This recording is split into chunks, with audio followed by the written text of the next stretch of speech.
galing-galing mo. Smart dishwashing paste. ACS.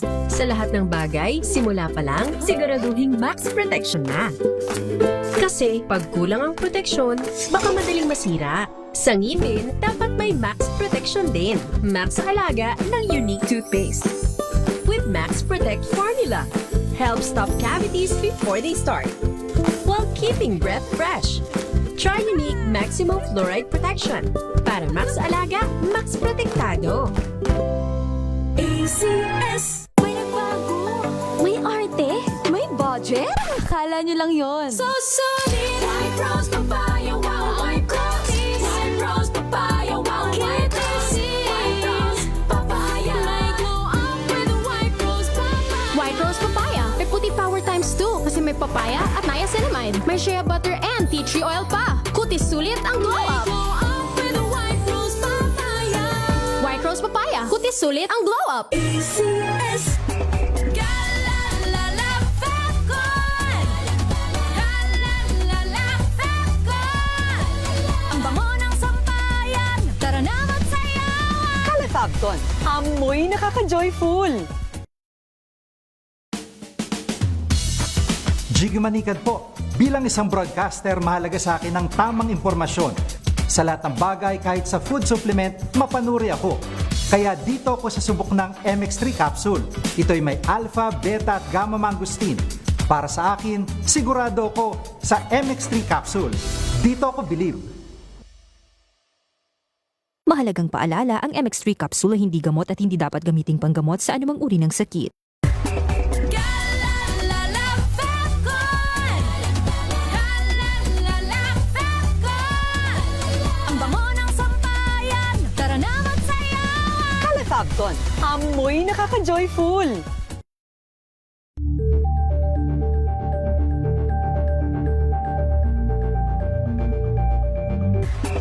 Galalala Fecon. Galalala Fecon. Ang bango ng sampayan. Tara na magsayawan. Calefabton, amoy nakaka-joyful. Mga dapat kainin ng isang breastfeeding mom, alamin. This portion is brought to you by ACS Manufacturing Corporation, ISO certified, maker of world-class quality Pride detergent. Ayon sa Healthline, ang katawan ng isang nanay na nagpapasuso ay nangangailangan ng extra overall calories upang makakuha ng sapat na nutrisyon ang isang bagong silang na sanggol. Kaya naman mainam ang pagkain ng fish at seafood. Hindi rin dapat mawala sa diet ng isang breastfeeding mommy ang meat. Siyempre, present din dyan ang gulay at prutas. At in moderation, kumain din ng nuts and seeds gaya ng almonds, walnuts at chia seeds. Kumonsumo rin ang pagkain may healthy fats. Gayon din ang mga pagkain kabilang sa fiber-rich starches tulad ng sweet potatoes, oats, and beans. At huwag kalimutan ang vitamins at ugaliing uminom ng tubig to stay hydrated. This portion is brought to you by ACS Manufacturing Corporation, ISO certified, maker of world-class quality Pride detergent. DZRH, ang galing mo Dok, kasama si Dr. Ruby Roses. Live sa DZRH Radio, DZRH TV at DZRH Online. Totoo namang maraming namamatay sa maling akala, kaya dapat sure ka sa alam mo sa DZRH, ang galing mo Dok.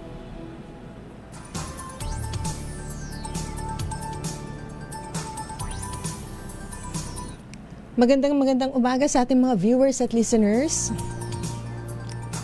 Ako po si Dr. Ruby Roses para sa Ang Galing Mo Doc. Makakasama niyo po ulit ako sa isang oras na talakayan tungkol sa usapin o programang pangkalusugan. Ngayong buwan ho ng Mayo ay National Hypertension Awareness Month. Ang kampanya ho ngayong taon ay nakasentro sa temang Know Your Numbers. Ang layunin ho ay ihikayatin ng mga Pilipino na magpa-screen, i-monitor ho ang kanilang ng regular ang kanilang blood pressure at mag-maintain ng reading na mas mababa sa 120/80. At dahil dito ho, napag-isipan ho ng ating programa na ating anyayahan ng isang eksperto sa usaping ito. Walang iba ho, kundi si Dr. Anthony Tony Liachon. Makakasama po natin siya via Zoom. Good morning and welcome po sa Ang Galing Mo, Doc Tony. Magandang umaga sa iyo at sa lahat ng nakikinig sa inyo, Dr. Ruby. Magandang umaga po sa inyo. Ayan, una po, of course, sa lahat, nagpapaabot ho kami ng pakikiramay sa inyo at sa, of course, sa inyong buong pamilya. We heard doon sa pagyao ho ng inyong kapatid na si Ma'am Jojo. Maraming salamat po. Tama po, no? Tama po. Sumakabilang buhay po siya May 3 at nailibig po siya nung last Sunday at ang tingin kong kanyang kinawala hypertension na nagkaroon ng stroke. So kung ang topic natin ay tungkol dito, medyo personal at kailangan natin na ipaalam sa ating mga kababayan kung paano po tayo makakasave ng maraming buhay sa pag-alam ng numero related sa hypertension. Talagang personal nga po talaga at talagang ika nga importante talaga. I think a lot of families have experienced na nagkakaroon ng kasama sa pamilya o na of course affected itong hypertension at yung iba nga yumayao dahil dito. Kaya napapanahon talaga ang topic natin ito ngayong linggo, lalo't National Hypertension Awareness Month din po. Para po sa kaalaman ng mga nakikinig at manonood natin, no? By the way, kung may mga katanungan ho kayo, pwede lang ho kayong magbigay ho ng katanungan sa aming Facebook live page or i-text ho kami sa 0919-282-6485. Marinin ho kanyang mapanood sa Sky Cable Channel 129, Destiny Cable Channel 129 at Signal Channel 18. Okay, Doc, ito pong hypertension. Kasi of course, limit naririnig ng mga tao, ay hypertensive siya o may hypertension. Tapos meron iba sinasabing, meron siyang high blood pressure. Pareho ba ito? Well, pareho in the sense na ginagamit natin high blood pressure sa katagang pang Pilipino. Pero ang talagang pangalan niya ay essential hypertension. Ang essential hypertension ay nahati sa dalawa. 90% ay hindi mo alam kung anong rason, kung hindi dahil sa risk factors. 10% ang secondary hypertension. May mga sanhi, let's say bata ka pa or may kidney problem. Pagka kasi essential hypertension, dapat tingnan ay yung numero. So, pinapakita sa screen, ang normal na blood pressure should be less than 120/80. Tapos elevated blood pressure na po kayo pag 130. Stage 1, 130 and then stage 2, 140. Meron pong diastolic pero mas madali kung systolic. Pag emergency or hypertensive crisis na 180. Now, ang pagkuha ho ng blood pressure ay lagi ho sa kaliwang kamay. 1 pulgada mula sa antecubital fossa at maulitin po ninyo.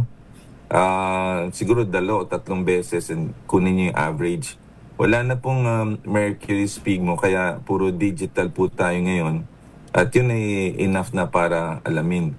Ngayon, Dr. Ruby, sabihin ko lang na yung paano nyo malalaman kayo may hypertension? Yan, nandiyan sa screen na pinakita yung understanding blood pressure. Yung kulay pula, yun po ang delikado. Now, itong topic na to, gusto ko lang kung emphasize yung kulay blue, Dr. Ruby. Okay po. May pag-aaral po yung Philippine Heart Association. Ang pangalan nila ay Pression 4. Ito ho yung prevalence, awareness, at treatment ng hypertension. Ito ginawa ng kaibigan natin si Dr. George Sison at ng Council on Hypertension. Kung mapapansin nyo, ang prevalence o yung may hypertension sa buong Pilipinas, mataas po. Considering we're, let's say, 110 population, so almost 40 million ang may hypertension. Pero 52% lang aware na meron sila. Kaya narinig ko yata si DCRH legend Boy Gonzales ay pumanaw sa hypertension. Kung di ako nagkakamali, narinig ko yata kay Ma'am Josat Cruzat kanina. Maring hindi niya alam or alam niya. Pero yung risk factors po napakahalaga. Doon muna tayo dun sa risk factors. Yung risk factors profile, let's say, kayo po may edad, above 50, or even younger, kasi younger na ngayon ang mga pasyente may high blood dahil sa lifestyle. Number 2, meron ho kayong pamilya na namatay na maaga sa hypertension. And then tungkol naman ho sa, yun ho yung hindi na natin mababago. Ang tawag doon ay non-modifiable. Yung mababago natin, yung may high blood, naninigarilyo, medyo yung diet hindi maayos, hindi nag-exercise, mataba, at hindi kulang sa tulog. Those are modifiable risk factors. Ngayon, magtaas ang naninigarilyo sa Pilipinas, mga 22%, so about 20 million. Ang obese sa atin sa Pilipinas ay mga 30 to 40%, so 4 out of 10. At ang diabetes sa atin siguro 7 to 10%. So napakataas. At yan ay tinatawag na metabolic syndrome. Ngayon, doon naman sa umiinom ng gamot, 61% doktora ang hindi controlled ng blood pressure. So, hindi porke umiinom tayo ng gamot, akala natin ay controlled. Hindi po. Kasi nagbabago ho day to day ang blood pressure ninyo. Depende sa level of stress. Depende kung kayo naninigarilyo, umiinom, or maalat kayong kumain. Kaya dapat i-check nyo. 70% ay hindi alam na sila may hypertension. Ibig sabihin na may symptoms. And usually headaches sa likod. In the case of my sister, do wala tayong autopsya, tumaas ang maaaring tumaas ang blood pressure niya, sumakit ang ulo, at nagsuka siya. So, ito yung body mass index, no? Ano ba yung body mass index? Ito po yung mine-measure kung ikaw'y mataba or hindi. Dapat less than 25. Pagka kasi overweight at obese ang patient, karaniwan po may hypertension, may diabetes, at mataas ang cholesterol. At maaari pang meron kayo ibang sakit, gallbladder or fatty liver disease. Ang tawag dyan metabolic syndrome.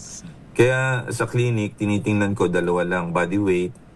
Kasi pag mataba po kayo, kaugnayan yan sa 10 sakit. We call it metabolic syndrome. So pag hypertension naman ay sa blood pressure.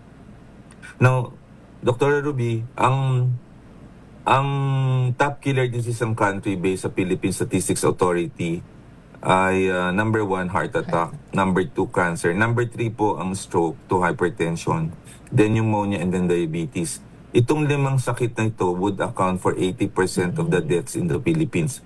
For example, the number of deaths in the Philippines ay 600,000, 80% dito. So ibig sabihin, ito lang 5 ito ay tawag dito non-communicable diseases, at ito ay dahilan po sa lifestyle.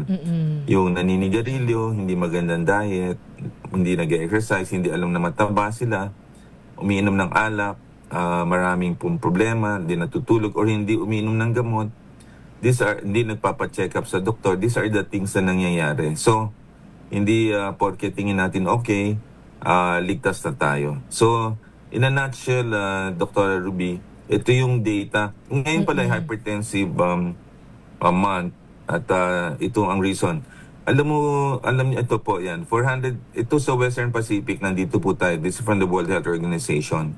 At nga, sinasabi natin, sa Asiano, sa Southeast Asia, but only 54% ang nakakaalam. Ibig sabihin, 200 million ang hindi nakakaalam ng high blood pressure siya. Kaya taon-taon ang daming namamatay po dito. At ito'y preventable kasi meron naman tayong avenue for that. Pero alam mo, nagbasa ako ng libro, Why Patients Fail in Healthcare. The first one is ignorance. Ang ibig sabihin, edukasyon, importante. Kaya dapat ang tingin ko, ipasok na sa curriculum, bata pa lang, sa elementary, high school, at sa college, at sa workplace, at sa community, ipaalam kung paano man da-diagnose. The second reason why we fail in health, sa nabasa kong libro ni Atul Gawande, Checklist, alam nila yung ginagawa pero pasaway po sila. Ang ibig sabihin, they know they're hypertensive but they're not taking medications, they still smoke, kumakain sila ng mali. Ang tawag dyan, ineptitude. Ang pangatlong rason, Dr. Ruby, wala tayong blueprint. Kumbaga, as a country, wala tayong blueprint on how to change it. So, ibig sabihin, ano ba general plan para dito? So, yan po yun, top killer diseases. Ang tingin ko, dapat mag-umpisa sa edukasyon from all levels, mula pa sa bata. Then number 2, kailangan mag-provide tayo ng gamot, lalo na sa mahihirap, kasi 50% ng ating mga Pilipino ay walang pambili ng gamot. Ay yung nakakabili naman ng gamot, di naman nila iniinom. At ang mahal ng complications ito, Dr. Ruby, stroke. Pag na-confine ka sa hospital, aabot kayo ng 50,000 to 100,000 per day. Kaya dapat in a private talaga, institution. Kaya dapat talaga malaman muna natin kung tayo ay hypertensive. Kasi sabi nga ni Doc, 54% sa Western Pacific, right, na ang hindi alam na meron silang meron silang hypertension. Kaya maigi, tamang-tama, sinusulong ito ngayon, National Hypertension Awareness Month, na alamin kung kasali tayo dito sa mga taong may hypertension. Ang oras natin ho ngayon ay 11:17. Babalik ho tayo pagkaraan lang na maiksing paalala. This time check is brought to you by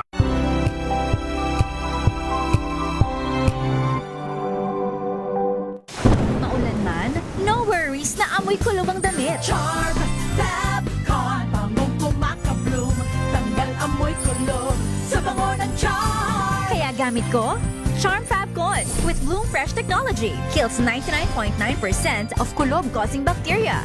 May aroma burst pa of thousands of flowers and berries. Ang sampay sa loob, no amoy kulob. Bangong kumakabloom sa Charm. Charm Fabcon. ACS. May nagbago. May arte. May budget. Akala nyo lang yon. So solid. White Rose Papaya. Wow, white rose. White Rose Papaya. Wow, white rose. White Rose Papaya. May glow up with White Rose Papaya. White Rose Papaya. May puti power times 2 kasi may papaya at niacinamide. May shea butter and tea tree oil pa. Kutis sulit ang glow up. Glow up with White Rose Papaya. White Rose Papaya. Kutis sulit ang glow up. ACS. Galalala Fabcon. Galalala Fabcon. Ang bango ng sampayan. Tara na magsayawan. Calefabcon, amoy nakaka-joyful.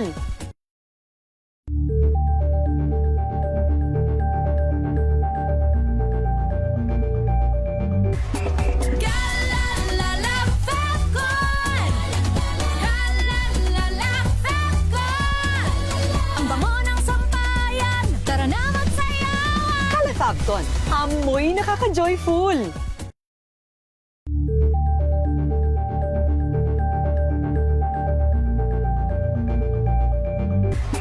Galalala Fabcon. Galalala Fabcon. Ang bango ng sampayan. Tara na magsayawan. Calefabcon, amoy nakaka-joyful.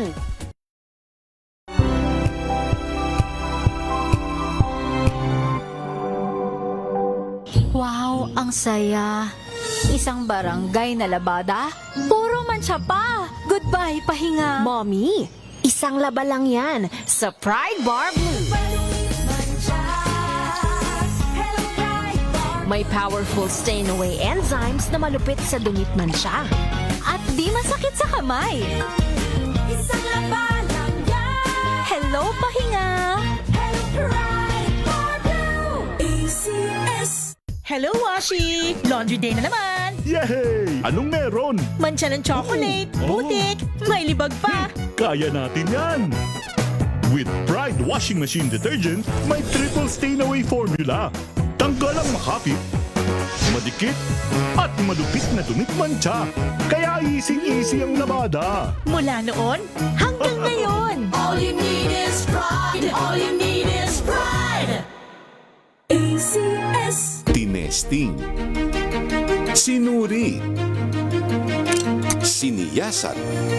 Ang resulta? Super effective ang Shield sa pagpatay ng bakterya at virus. Shield Antibacterial Soap. Believe ang mga eksperto sa Philippine Nurses Association. At si Mami. Tiwala ako sa Shield. Shield Antibacterial Soap. Napatunayang mabisa. Ang mga nurse, tiwala. ACS. Galalala Falcon. Galalala Falcon. Ang bango ng sampayan. Tara na magsayawan. Calefacton, amoy nakaka-joyful.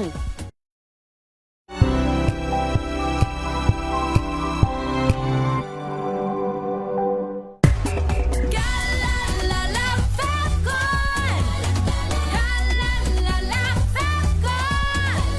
Ang bango ng sampayan. Tara na magsayawan. Calefacton, amoy nakaka-joyful.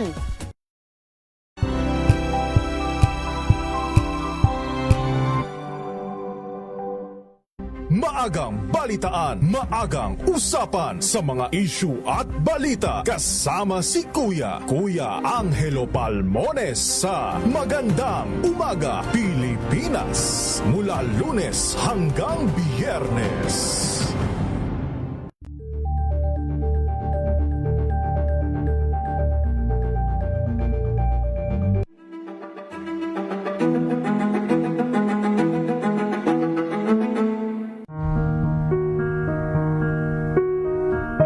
DZRH TV at DZRH Online. Ang galing mo, Dok! At nagbabalik po tayo sa ating programang Ang Galing Mo, Doc. Kasama po rin po natin si Doc Tony Leachon. Okay, pagbati lang po kay na Gina Angustia, Celestine Canton, Miguel Villa Capanalig, Myra Cabonel, Romel Cayab, Rolando Fajardo, Eddie Boy Ombal, Mika Mendizabal, and Rafi Taboy. Maraming salamat po sa patuloy na pagsubaybay sa aming programa. Okay, of course, sabi nga, since it's National Hypertension Awareness Month ngayon, kailangan alam natin ang ating mga numero, ika nga. So ano ba itong mga numerong to? Itong, of course, ating naririnig natin na systolic at diastolic blood pressure. So ating alamin ngayon, Doc Tony, paano nga ba ito talaga sinusukat? Kasi naririnig na, of course, ng mga kabayan, ay, systolic blood pressure, diastolic blood pressure, pero hindi naman masyadong naiintindihan, of course, itong in layman's term, kung ano ang ibig sabihin at anong epekto kung halimbawa mataas yung isa, mababa isa o mataas yung dalawa. Dr. Ruby, pwede nating i-flash yung yung guidelines, yung may color code. I-explain ko lang. Okay. The color code. Yung cut-off ng blood pressure earlier. Yan. Yan, okay. Okay. Pag sinabi natin pong blood pressure, pag nagkuha tayo sa digital or sa, kung meron tayo may stethoscope, nahahati po yan sa systolic blood pressure. Ito po yung pressure na magpapump ang left ventricle, yung pinakamalaki pong muscle sa heart, para po maitulak ang dugo sa circulation. Ngayon, kung mataas po ang blood pressure palabas, papunta ko sa ating organs, particularly na sa brain, pwede po tayong ma-stroke or maputukan. So, several personalities po na ganyan. Fernando po Jr., a lot of personalities yan. So, kailangan malaman nyo po yun. So, ang pinaka-danger, makikita nyo normal dyan ay 120. At ang pag nasa pula po kayo, makikita nyo, ibig sabihin para traffic light. Pagka 130, 140, stage 2 hypertension. At nanganganib na pumupunta ng emergency room, pagka kayo po ay masama ang pakiramdam. Yun na po diastolic blood pressure. Ang ibig sabihin po niyan, nagre-relax ang puso. Nag-fill up po yung left atrium to the left ventricle. Pero pag mataas po ang pressure natin, minsan ho ang left ventricle hindi nagbibigay ng enough na pressure para mag-relax. During the time ng tawag po diastole or diastolic time, nagre-relax, dun ho nagpe-perfuse ang dugo sa puso. So kung mataas po ang diastolic blood pressure natin, maaari po tayo magkaroon ng sakit sa puso. So ang 50% ng mga pasyente mataas ang blood pressure ay meron ding sakit sa puso with time. At pag lumaki ho ang heart, dahil mataas ang pressure, ayan po ay kalalabasan yan, pwede kayong magkaroon ng heart failure, or ibig sabihin humihina na yung heart or pwede kayo mag-stroke. So ang complications ng blood pressure depende ho din. So from head to toe, stroke ang number 1. Number 2, pagkabulag kasi lumalabas din ang blood pressure papunta ho sa eyes. Then number 3, pwede rin ho kayo masira ang kidneys. Dalawa po ang nagkokos ng chronic kidney disease, hypertension, at saka po diabetes.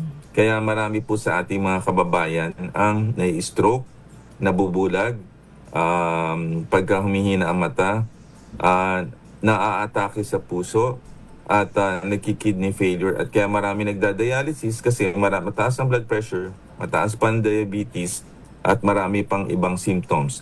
Kaya yun po ang ibig sabihin. So, ang problema natin, pag mahirap ka, paano po yun? Wala kang ano. So, pupunta kayo ng centers at mag-invest kayo sa health. Kung middle class kayo and you can afford mga 2,000 or 1,000, pwede kayo makabili niyan sa Bambang or somewhere. Pero let's invest on sphygmomanometer, kahit yung digital apparatus.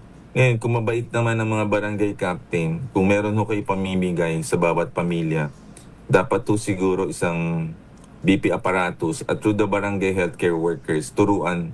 Para sa ganun, pag libre ang gamot, nalalaman ho nyo yung blood pressure nyo, naiinom nyo yung gamot o nakakapagdagdag po kayo ng dose. At dapat at least once a day, nagde-determine kayo ng blood pressure. Kung kayo naman ay masinop, gusto nyo umagat hapon, okay lang.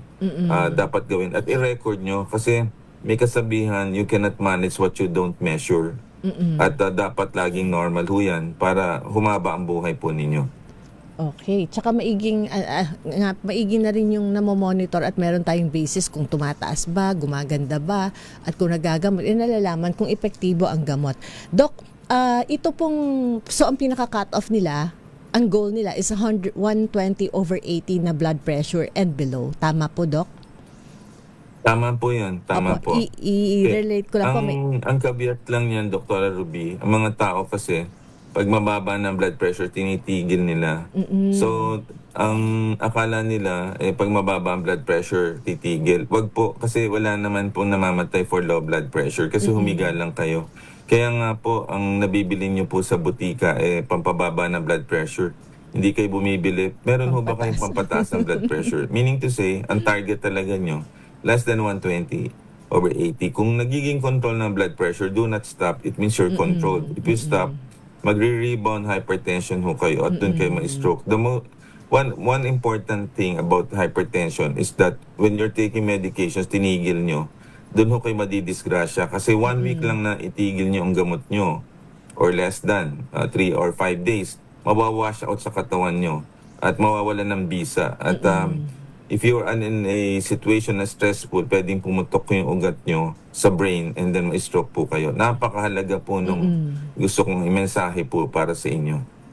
Ayan. O, parang nasagot na rin yung katanungan dito ni Ma'am Teresita Atienza na pinainom daw siya ng doktor niya ng gamot para sa blood pressure. 120 plus daw yung BP niya noon. Pero ngayon, 105/60. So, I guess that's your maintenance meds, ma'am. At dapat ituloy-tuloy nyo lang at magpatingin po kahit bumalik sa inyong doktor. Now, Doc Tony, di ba ngayon medyo dumarami na ang cases ng hypertensive or may mataas na presyon na medyo bata? Yes. Meron ho ba tayong guideline? Like kung ilang taon dapat yung at least i-recommenda, meron mo bang nirekomenda ang Cardio Society or Heart Association na kung ilang taon dapat nag-check ng blood pressure? That's a very good question.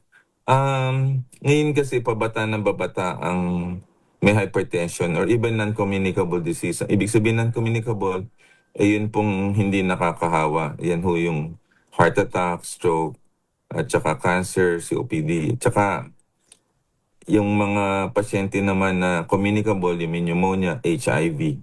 Pero ang karamihan ng sakit ay non-communicable. Walang guidelines Kaya lang, pag siguro may pasyente na bata at may history ng hypertension, i-check lalo na kung mataba po yung pasyente. Karaniwan na nakikita ko ngayon sa clinic ay matatabang mga elementary at high school. So marami na rin akong mga pasyenteng elementary, malalaking bulas, elementary, high school, tapos hypertensive na may diabetes.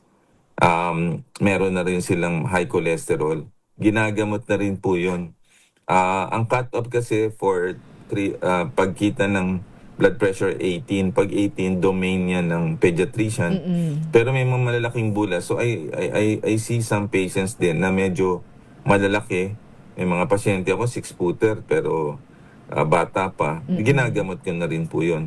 So, ibig sabihin, it's a high index of suspicion. Kung kayong magulang at nakita niyong anak ay pumasok doon sa risk factor sa binanggit ko na medyo mataba at malakas kumain, why don't you take the blood pressure kung kayo nagba-blood pressure din? Kasi maaari. At saka sa school, minsan meron clearance before opening ng classes. Nagpapa-clearance. Ang dami ho niyan. But I think the family should be able to understand or be aware that if your kids are usually mataba, ang tip dyan mataba eh. Tawag dyan metabolic syndrome. Kaakibat ng pagtaas ng blood pressure, mataas ang blood sugar at cholesterol.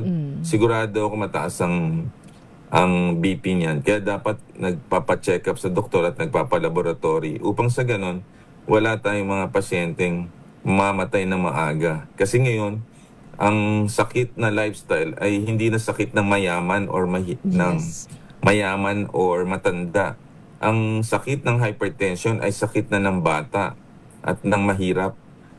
Kasi ang isa diyan, kultura din natin, maalat tayong kumain.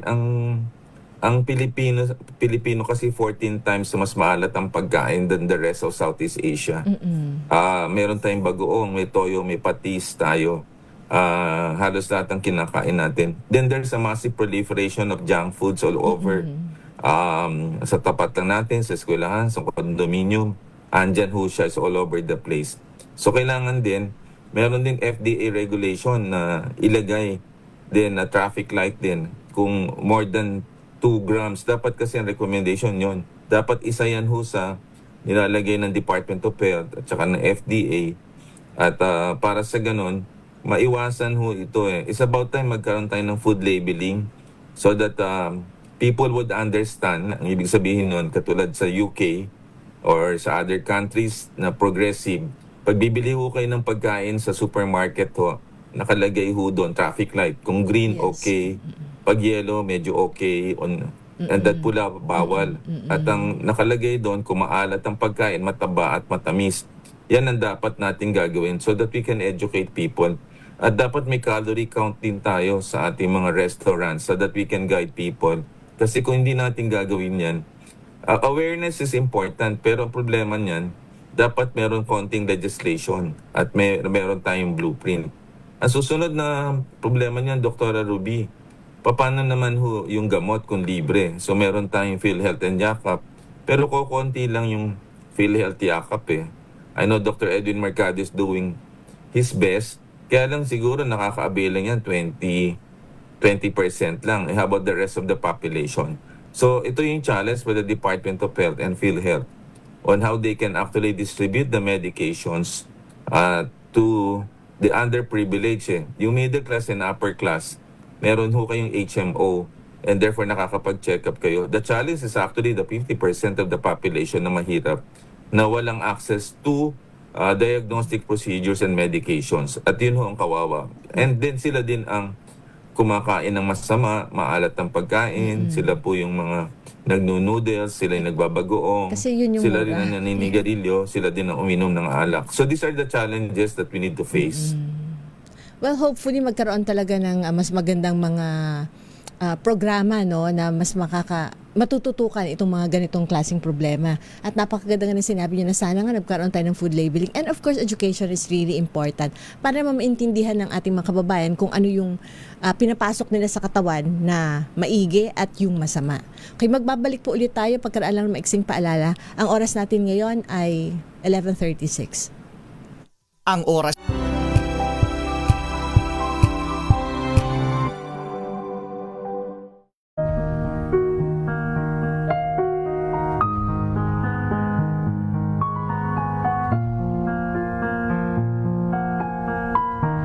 kinukuha niya yung yung loob ng bata na hindi ka love sa family mo, pero I can give that kind of love and safety sa iyo, naniwala yung bata. Minsan, the grooming coming from the family is, wala akong ibang choice, mahal ko yung aking pamilya, pero ito lang yung paraan para makatulong ako sa kanila. Kasi may dowry. Hindi solusyon, no, ang pag-aasawa or pagsasama dahil nabuntis yung bata, lalo pa if ito ay isang sexual abuse na.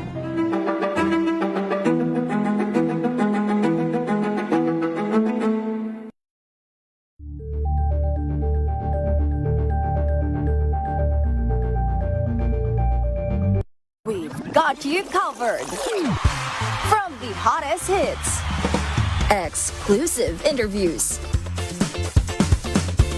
kilig to the bones fan meet experience, and hataw performances of your favorite stars. Saturdays, 12 noon, dito lang sa DZRH TV.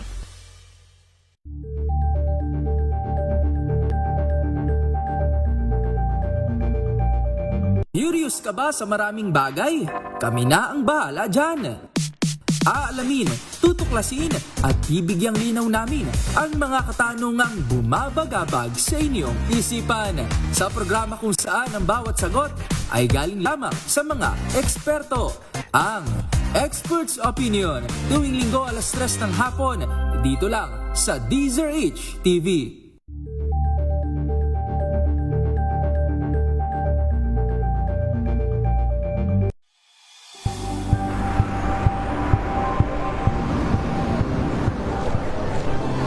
Ating mga eksperto dito lang sa Expert Opinion. Ito ang The Better News. TNDS. Trending and isang kwento, iba't ibang anggulo. Dito sa Point. Bawat pananagutan ating tatalakayin dito sa Hoy. Bawal yan. Pilipino, dito lang sa DZRH TV, match up on entertainment and lifestyle. Ito ang MBC TV Network News. Una sa Pilipinas, una sa Pilipino.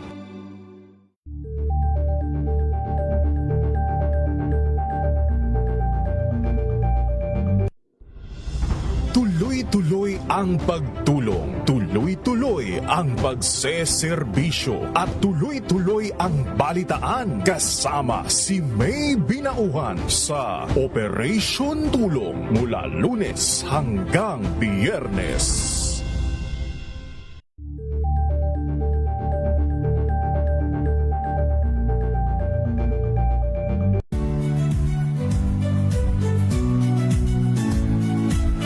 Magandang araw mga kaibigan. Ito po ang inyong balerina ng bayan, si Lisa Makuhay Lizalde, na nag-aanyaya sa inyong samahan kami at ang aming mga espesyal na panauhin para sa kalahating oras ng masayang kwentuhan sa aming programa.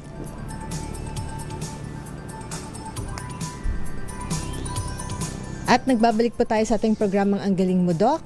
Okay, para naman ho sa question for the day bago natin makalimutan. Okay, ang question for the day natin, tama o mali, again, no? Maari bang magkaroon ng hypertension ng isang bata? Tama o mali? Again, isulat lang ho o ilagay ang inyong sagot sa aming Facebook Live page at i-share ho ang page. I-like at i-share ang page at pipili ho ulit tayo ng 5 magwawagi o mananalo sa, sa question for the day. At sasabihin natin kung sino ito mamaya after, of course, ng show. Okay, Doc Tony, tuloy natin ang usapan, no? Of course, itong hypertension is tinatawag, di ba, na nila na silent killer at nabanggit nyo nga, no, na meron siyang mga risk factors. Meron tayong modifiable and yung non-modifiable. Ika nga yung mga kayang baguhin at hindi kayang baguhin. Now, kung tumataas ang kaso nitong mga bata, of course, na nagkakaroon ng hypertension, ano ho yung usual cause kaya sila nagkakaroon nito? Okay, very good question. Ngayon kasi, in the 1980s, bihira ang nagkakaroon ng heart disease. I think marami nag-contribute dito. Ang unang-una, nagkaroon in the 1980s, nagkaroon ho ng isang malaking kumpanya na naglalabas po ng mga hamburger soda, at saka mga french fries locally at saka internationally. Tapos lumabas Hello? po Okay, Doc Tony. niyo po ako? Naririnig niyo Ayan, po ako? meron na, nakabalik na. Doktora, naririnig ko kayo? Okay, naririnig na po. Nawala lang po sa Okay na po ba? Okay na po. Okay. Yung urbanization and globalization, ibig sabihin nagkaroon ng massive proliferation ng mga hamburger joints. Tapos nauso po yung computers, nauso ang social media, nauso po yung nakaupo na. So, anong nangyari po? Nagtabaan ng mga pasyente. Tapos nauso na ho yung sigarilyo at nauso na yung vaping. Tapos nauso na ho yung Netflix. Nauso na rin yung mga pagkain na masasarap pero mga mura. So nangyari ho ngayon, hindi tayo naka-adapt sa ating environment. Sa Southeast Asia, Dr. Ruby, tayong pinakamaigsi ang buhay. Kung i-google lahat ng mga kababayan natin, ang lifespan ng Pilipino ay 70 lang. Ang pinakamahaba ay Hapon at 85, ang Singapore 84, ang Hong Kong 84, ang Taiwan nasa 80s, ang Macau 84, Indonesia ay mga 78. Tayo ang pinakamaigsi ang buhay, 70. Ang babae ay 74, lalaki 68. Pag in-average mo yan. So if you look at famous personalities na nawala, no? Ang dami po. If you remember po si Ma'am Jacqueline Jose at 59. The iconic chef Margarita Flores, Ricky Dabao at 62, Nora Honor was 70, and then one sikat na PBA player na nag-heart attack was Boy Beats Victoria. And then marami pa kung mapapansin natin. So maigsi. So bakit nagkakaganon? Ang unang reason kung bakit nagkakaganon, wala tayong universal healthcare. Natatakot ang mga pasyente magpatingin. Dapat pagka napasok ka sa ospital, wala kang babayaran. Hindi rin libre ang gamot para sa atin. Out-of-pocket expenses natin napakamahal pagka na-admit ka, almost 60%. So yung access na yan.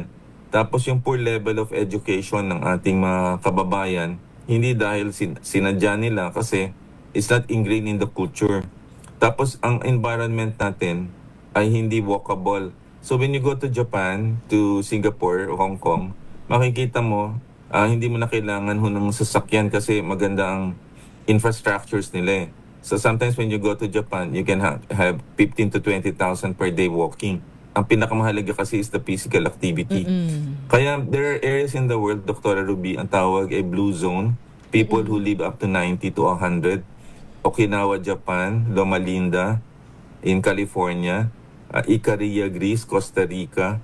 These are people na nabubuhay ng mahabang panahon sa kadahilanan na walkable yung environment, vegetable-based diet. Ang mahal ng gulay para sa atin at saka prutas. Ang dami naninigarilyo sa atin.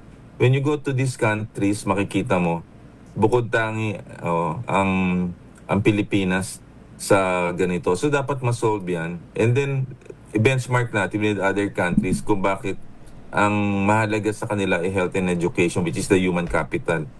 At na-observe ko yan sa ating bansa, lalo nang nakuha yung PhilHealth natin na December 5 na isole pero hindi pa rin nasole. So, one of the biggest factors why maigsi ang buhay ng Pilipino, aside from the risk factors, is that hindi tayo universal healthcare. At yan na nakakalungkot. Kaya nga, naalala ko yung kwento kay Boy Gonzales, 4 na hospital ang pinagdaanan bago pa siya na-save at huli na. Imaginein mo, for a Boy Gonzales, magpalipat-lipat na maraming hospital at hindi na nabigyan kagad ng lunas, masakit tanggapin yun para sa pamilya at nakita ko po yun. Isa ho yan sa dapat nating i-address, the access to medical care. Kung if a Boy Gonzales would die na maraming links sa media, di how much more, ang daming nating mga pasyente na mamatay. sa paligid natin, sa PGH, dyan ho sa San Lazaro, dyan ho sa Jose Reyes. At yan ay dapat sagutin natin. Hindi ho tayo dapat tumigil hanggat hindi tayo nagkakaroon ng universal healthcare. At alagaan natin ho yung pondong yan upang sa ganun, maibigay natin sa taong bayan. So, isa combination na Dr. Ruby ng education, empowerment. May kasabihan, sabi ni Viktor Frankl, if you cannot change your environment, change yourself. Ibig sabihin, dahil tayo ay sadlak sa kahirapan at ang ating environment ay hindi healthy, then we have to empower every Filipino to become healthy and be aware na kayo ay pwede pong magkaroon ho ng hypertension at pwede kayong may stroke, pwede kayong magka-heart attack, pwede kayong magka-cancer. So dapat ipasok sa curriculum yan upang sa ganun, malleable pa yung brain ng mga bata so that they will not come up. Ngayon, ang dami nagbe-vape. Ngayon, kung ituturo na mali ito, bago sila mag-college, bago sila magtrabaho, we will be having healthier Filipinos. So, it's a combination of education, it's a combination of legislation, yung mga binanggit nating calorie counter, universal healthcare achievement, dapat Health should be accessible to all. Yes. Eh. Doc, nabanggit nyo kanina yung di ba, yung diet. Okay, fast lang. Doc Tony? Plus, Okay. funds, Hello? Doc Tony? yes, Okay. Dr. Ruby. Yan. I can hear you. Mabilis lang, yung, kung, di ba, nabanggit nyo kanina yung I can diet. hear you, Okay, yung sa diet. Dr. Ruby. Okay, kung... Hello? Okay, sa diet natin, di ba, minsan, alamin natin kung Ayan. totoo o hindi. Dr. Ruby? Ang kape, masama ba o hindi? Dr. Tony? Okay. 1 to 2 a day. Oo, pwede po. Pero wag sobra kasi pwedeng tumaas ang blood pressure nila, Dr. Ruby. Ayan. Okay. So, lang, yes or At no tayo? wag sana mag-asukal. No asukal. Okay, pero pwede ang kape. 1 to 2 daw. Tsaa. Pwede po. Yun nga lang po. Yung 1 to 2 rin, nakalagay sa food plate po, yung Harvard food plate, na ang kape pwede. Pero pag kayo may palpitations at tumataas ang blood pressure, be careful lang po. Ayan. Okay. Garlic. Kasi naririnig natin yun, yung garlic, bawang, gamot daw sa hypertension. Hindi po. Hindi po siya, supplements po siya. Wala siyang therapeutic claims. So, wag po kayong aasa na bawang bababa ang blood pressure nyo. Kung ang bawang ay talaga effective, di dapat mayaman na tayo at na-invento na ng mga Amerikano para magkaroon tayo ng garlic tablets for hypertension. So, wala siya. It's a myth. It's an illusion. Don't take garlic for blood pressure. Okay, instant noodles at delata. Ay, nako. Kaya ang delata po hindi nabubulok dahil po ang preservative niya ay asin. Kaya pag nagdelata po kayo, nag-hotdog kayo, nag-processed food, at delikado po kayo. Ang taas po ng noodles, instant noodles, 2 grams po yan. So pag nag-noodles po kayo, high blood po kayo. Kaya maawa po kayo. Ngayon, kung wala po tayong makain po, mag-noodles po tayo, tapos i-dilute natin ng maraming tubig yon para sa ganun, hindi maalat ang kainin natin. So yun ho yung gusto kong sabihin po sa inyo. Ayan, okay. Last na, Dr. Tony, bago tayo mag-break. No? Ano yung mga simptoma naman na nararamdaman ng mga tao para sabihin meron silang hypertension? Ang most common na Dr. Ruby ay yung pagsakit po dito sa batok. Dito po. Tapos may violent headache po tayo. Yan. At tapos para tayo nahihilo. At minsan nagdideliryo ho tayo. Yun ang pinaka-common symptoms Pero karamihan ho nagpe-present na lang ho, nahihimatay na lang. Wala po Kaya dapat a high index of suspicion. Kung dito ho, nakita nyo dito itong understanding blood pressure categories at kayo nandito, you might not have symptoms at all. Yes. But if your blood pressure is above 140/90 consistently at baseline, then the probability of a silent heart stroke or heart attack may be imminent. Kaya nasa numero mga kaibigan, ang importansya dito, malaman nyo kung kayo high blood sa pamagitan ng pag-take ng inyong blood pressure. Ayan, so ibig sabihin lang ho niyan, kahit ho wala tayong sintomang nararamdaman, walang napapansin, maigi pa rin pong i-check ang ating mga blood pressure kasi nga, kaya nga ho siya tinawag na silent killer kasi minsan hindi ho natin talaga alam, bigla na lang lumalabas yung komplikasyon o maaari pa ho itong ikasawi ng ating mga buhay. Ang oras ho natin ngayon ay 15 minuto makalipas ang 11:00.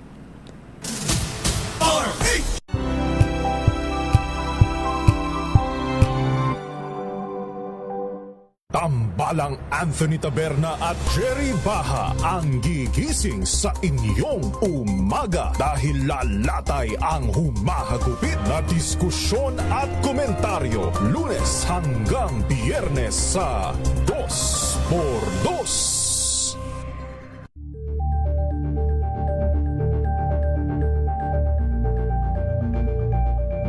Alamin ang mga maiinit na isyung pambayan, mga balitang kailangan mong malaman, usapin sa pamahalaan, politika, ekonomiya at kabuhayan. Ito ang mga dapat mong malaman, pakialaman at pag-uusapan dahil kayo ang tinig ng mamamayan dito sa Damdaming Bayan. Live sa DZRH Radio, DZRH TV at DZRH Digital. Kasama sina Lakay, Deo Macalma at Elaine Apit. Araw-araw, Lunes hanggang Biyernes. Damdaming Bayan.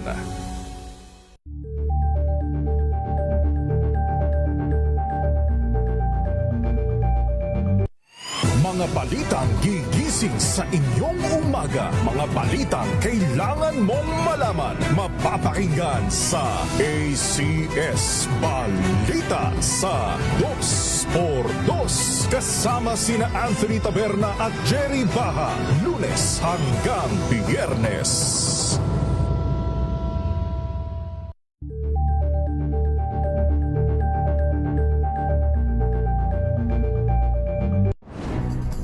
Good vibes ang hanap mo? Dito ka na sa sigurado! Mula sa mga istoryang nagbibigay ng inspirasyon hanggang sa mga kwentong may dalang solusyon.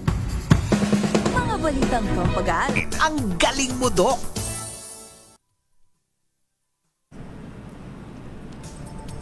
At nagbabalik po tayo sa ating programa. Ang galing mo, Doc. Kasama niyo pa rin po ako si Dr. Ruby Roses. And of course, ang ating pong resource person si Doc Tony Leachon. Okay, ang oras po natin ngayon ay 54 minutes makalipas ang 11:00. Okay, Doc Tony, sa gamutan naman, pag-usapan ho naman natin, ano ho ba yung mga usual na binibigay na gamot sa isang taong may hypertension? Okay. Marami po ABCD po yan eh. One is tinatawag natin angiotensin calcium blockers, ACE inhibitors. Mamaya explain ko po isa-isa. Beta blockers para ma-decrease yung adrenaline release, calcium channel blocker para bumuka yung ugat, diuretic yung pampaihi. So, marami po yan. Pag hindi controlled, step ladder approach po. O obserbahan ng doktor for 2 weeks. Pag mataas pa rin ng blood pressure, magdadagdag. At kung makontrol na sa 120, sa 2 o 3, tigil na muna. And then, pagdadayetin mo yung pasyente, exercise, titigil yung sa mambisyo. Then after 3 months, babalik. Pag-control na, babamam niyo po. So, yun po yung ginagamit po na usually, genericized na po eh. So, yung mga naririnig nyo po, amlodipine, losartan, beta blocker, yung mga metoprolol, yan yung mga klase po ng gamot na pampababa ng blood pressure. Pero iba't iba po mechanism of action po nila. Pero whatever it is, kung anong umpisahan ng doktor nyo para bumaba ang blood pressure, ginagamit. So, how do you use it? Kunyari, ang pasyente malaki ang heart, ang gagamitin ng gamot ay mga ACE inhibitors or yung ARBs, yan ang ginagamit or may sakit sa kidneys. So, pag naman nervyosin at bata pa ang pasyente at nagpapalpitate, beta blocker pong ginagamit, mga metoprolol po, atenolol, yun ang mga carbidolol. Pagka naman ang pasyente po ay mataas talaga ang blood pressure at kailangan talaga i-control ang systolic blood pressure, ang pinakasikat po ay amlodipine o nifedipine.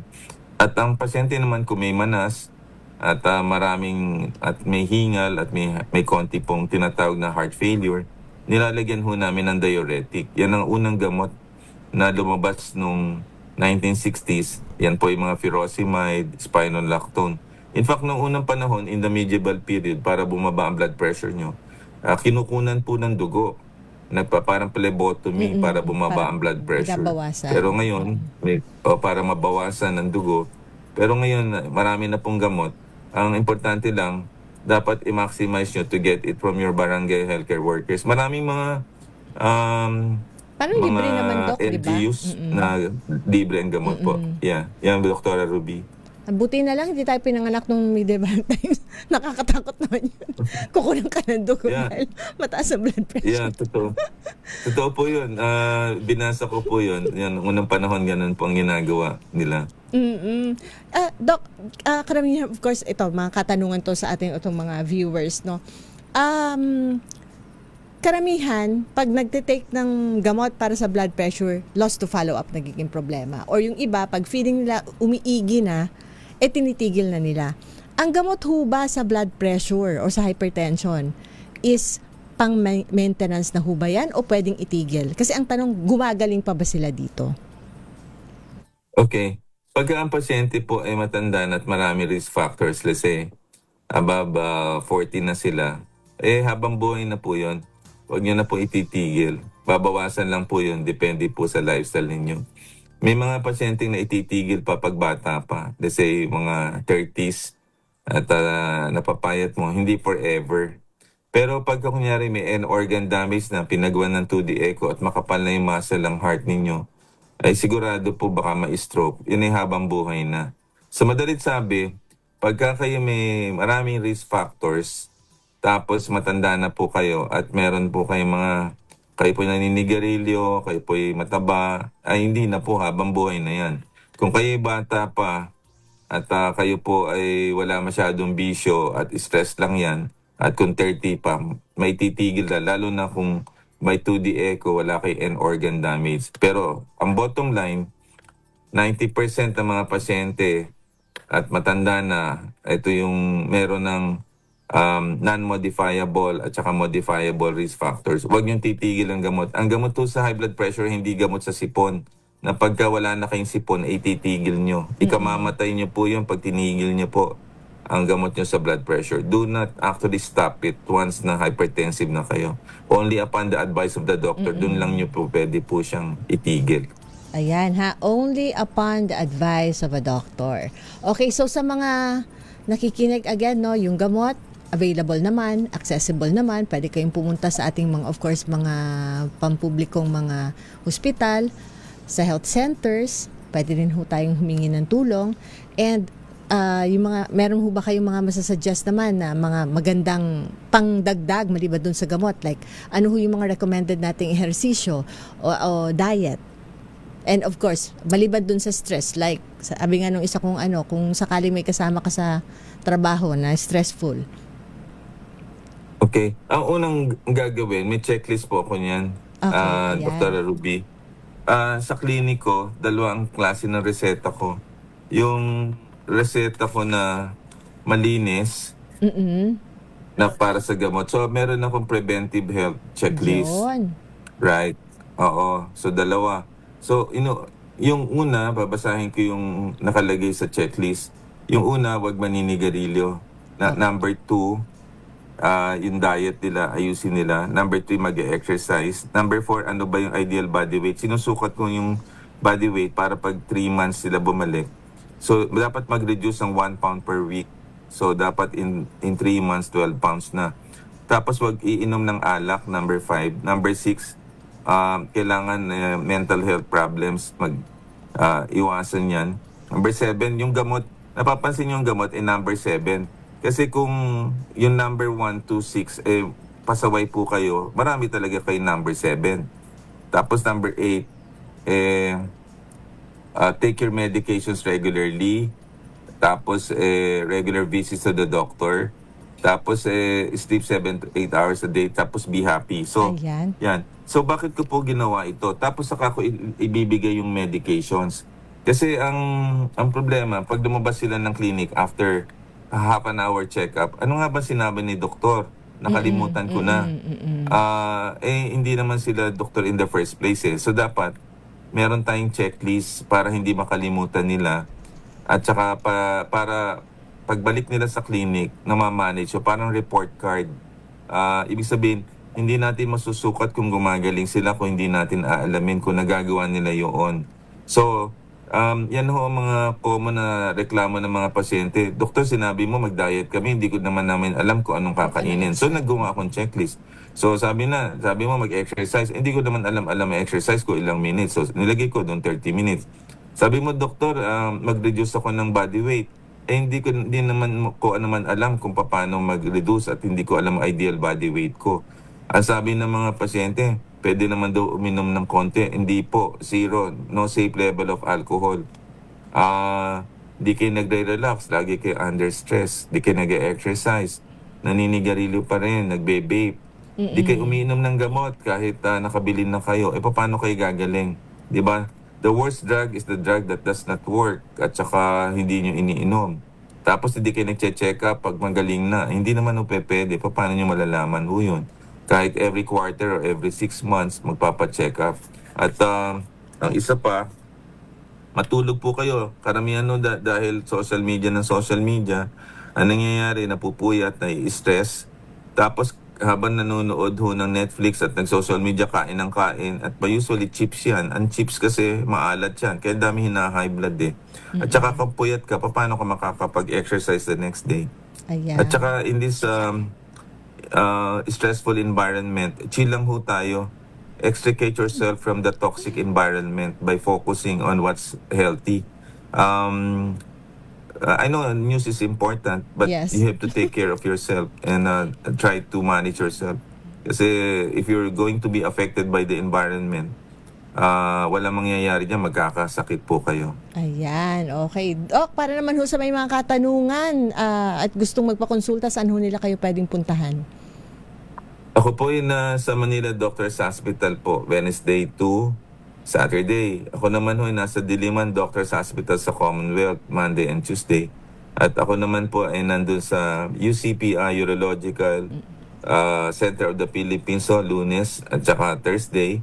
Diyan ho sa likod po ng Heart Center. Pinadamihan na ho namin ng hospital kasi pag binabaho sa Taft Avenue, wala ho tayong pupuntahan.